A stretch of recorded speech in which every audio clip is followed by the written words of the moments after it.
Hello, everybody. I'm in the car. Seatbelts, everybody. What is going on today? I am here, going there, wherever there might be. Just running some errands, looking behind me, making sure I don't run down any pedestrians.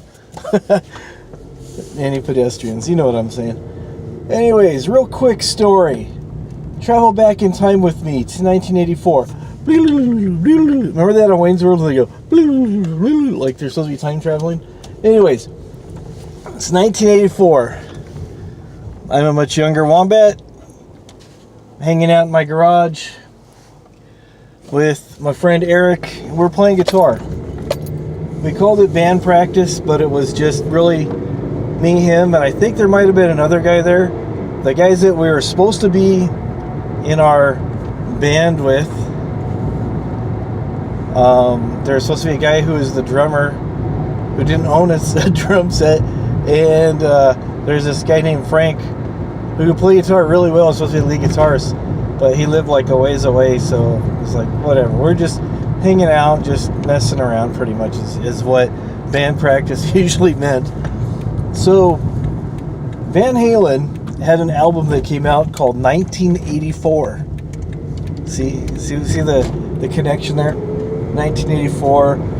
And I think I might be wrong, but I think this song came out in 1983. Michael Jackson's Beat It. And one day, let me get back to my other story. I'm getting ahead of myself. The ADD. I apologize for that.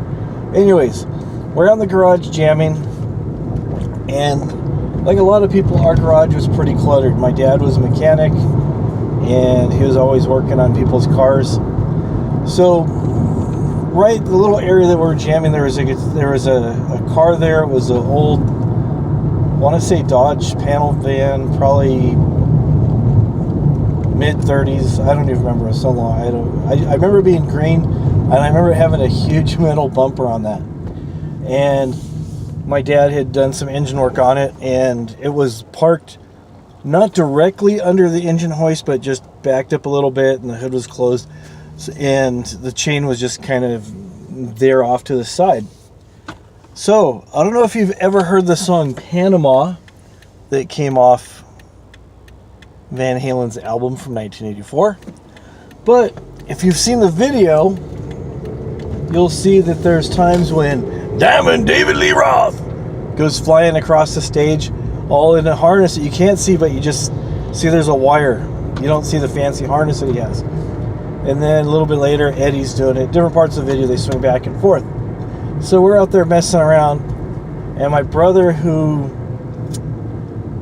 I want to say is about 10 at the time, 9, 10, something like that. While we're jamming, we're not playing any Van Halen, we're just messing around, banging chords, just messing around. So my brother decides he's going to reenact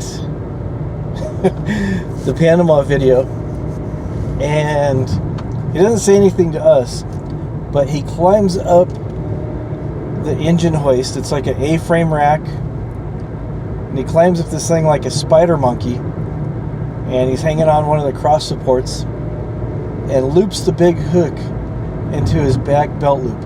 And the kid, it's summertime, so kids out there barefoot, wearing shorts. I don't remember if I think he had a t-shirt on. Yeah, he did have a t-shirt on.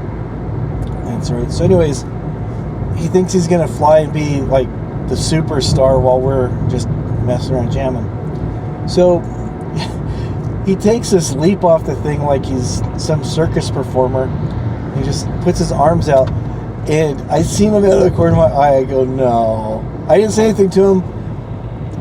I didn't think he was gonna do it, but he just leaps off the thing, just spreads out all his limbs, and I think he was probably hanging there for maybe 0.2 to maybe even half a second, and his I'm sure you've already guessed, the belt loop gave way,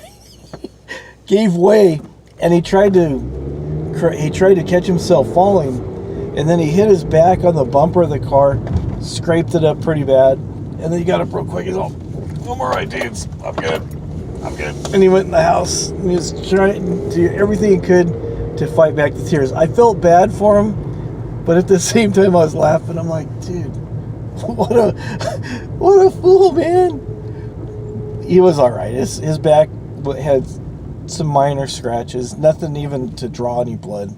I think his ego was more hurt than anything. And then another time that same year, before he took the swan dive off the engine A-frame thing, I was messing around just playing the main riff of Beat It on my guitar, not plugged in or anything. And we had this big wooden coffee table. And I was standing on it, just playing it, acting stupid. And he got behind me and he was like moonwalking. And then he got down on the floor, he went to do something. And I didn't know he came back up behind me. And I was in socks. So I tried to do this really cool spin while I was playing. And I caught him in the temple with the peg head of the guitar. Right one of the tuners. It made like a little indentation, but it didn't draw blood or anything. I spun around and I had my eyes closed. I heard kind of like a thumping a cantaloupe or a watermelon. You're thump. I go, oh man. And he goes boom on the floor off the coffee table. Anyways, he survived both those things. He's done a lot of other things. We still get along. But I told Patrick I had a story that I wanted to share about my brother, because he posted a little clip from Panama on my Twitter. So I just wanted to kind of share that little story there with you. And I hope you enjoyed it, Patrick. Hope you saw this, and I hope everybody else enjoyed it. And I hope you enjoyed this more lighthearted video, car vlog, whatever you want to call it. Anyways, I'll see you guys around. Have a good one. Bye.